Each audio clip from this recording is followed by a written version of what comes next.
Riflessioni sullo sviluppo commerciale internazionale.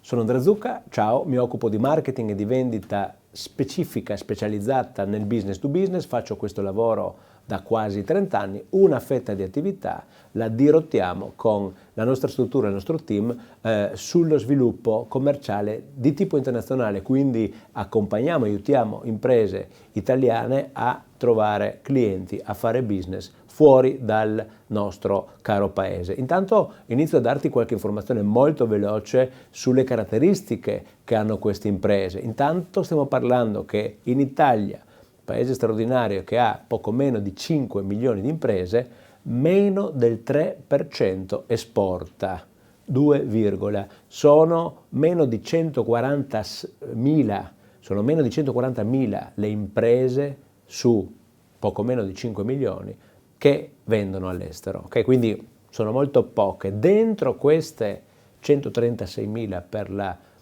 precisione, dentro questo panel di 136.000 imprese che vendono all'estero, poche, meno del 50%, fanno grandi volumi. Sono un po' le nostre multinazionali, quelli che hanno un respiro internazionale consolidato. Poi ci sono moltissime PMI che magari non tanto fanno delle vendite, hanno dei clienti all'estero. Allora voglio condividere con te qualche riflessione, perché ci capitano molti imprenditori, molti manager che ci fanno delle domande su questo tema e ci sono molti falsi miti da sfatare, false credenze a cui fare attenzione. Ovviamente bisogna capire la tua impresa in quale stato dell'arte sia, perché ovviamente se non hai mai venduto nulla all'estero devi fare molta più attenzione. Magari questo video ti darà degli spunti maggiori rispetto ad un interlocutore che è già abituato ad avere clienti all'estero, magari lo fa da anni, eccetera, eccetera. Allora, il primo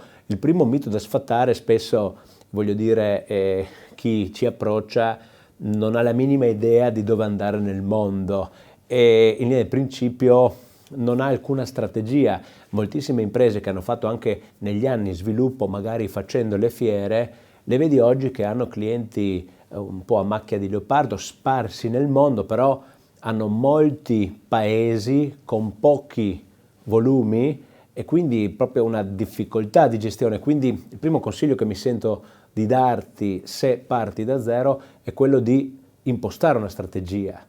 Il marketing, perché partiamo sempre dal marketing, ti insegna che la prima domanda a cui devi dare risposta è: perché un cliente straniero dovrebbe comprare da te? Quali sono i motivi per i quali un cliente, impresa che sta dall'altra parte del mondo o anche oltre confine, vicino a te, ma in un altro paese, dovrebbe comprare in Italia dalla tua impresa? Beh, ovviamente la parola Italia, la parola Made in Italy è un grandissimo brand. A livello internazionale certamente cerchiamo di spendere il Made in Italy. L'Italia come paese è la seconda manifattura d'Europa, ha un sacco di categorie dove noi italiani siamo fortissimi. E non sto parlando di food, non sto parlando di abbigliamento, non sto parlando di quello che si possa pensare come primo area di sviluppo, ma in realtà abbiamo il chimico, abbiamo il meccanico, abbiamo dei settori dove siamo straordinariamente forti. Se fai parte di uno di questi, ricordati che prima di vendere la tua impresa, prima di vendere il tuo brand, devi ricordare a chi sta dall'altra parte quanto forte è l'Italia in quella categoria. E poi naturalmente studio, ricerca, analisi. Oggi per contro, nell'era di internet, abbiamo un sacco di informazioni a nostra disposizione, cerchiamo di scegliere ed essere protagonisti del nostro sviluppo. Ti ricordo, riportandoti qualche dato, che l'Italia esporta il 65% dei suoi oltre 400 miliardi di export, lo esporta in Europa, nella comunità europea. Diciamo che la comunità europea può essere vista come l'Italia di una volta, come l'Italia allargata, quindi prima di andare dall'altra parte del mondo magari cerchiamo di capire se tedeschi, che sono i primi acquirenti degli italiani, francesi, che sono i secondi acquirenti degli italiani, possono rappresentare per esempio dei mercati di sbocco, ma basta andare nella vicina Svizzera per trovare magari una nicchia di mercato estremamente interessante.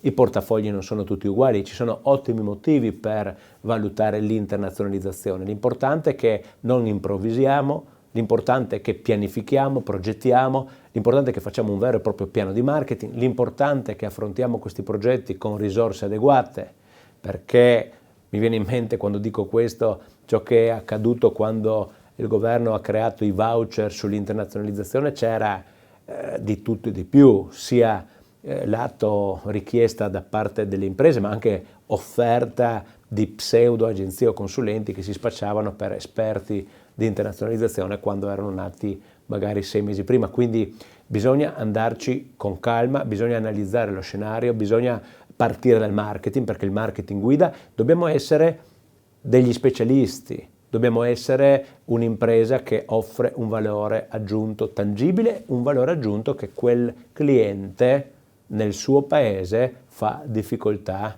a reperire, fa difficoltà a trovare.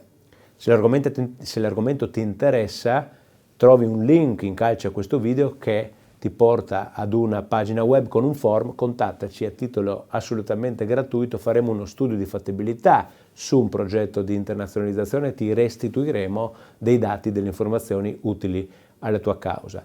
Ancora qualche riflessione sull'internazionalizzazione. Dicevo, è un progetto importante, stimolante, interessante, ma che deve essere affrontato con tutti i crismi del caso, altrimenti farsi male è la cosa più facile del mondo. Quante volte mi sono sentito dire, all'estero è molto interessante perché ci pagano prima.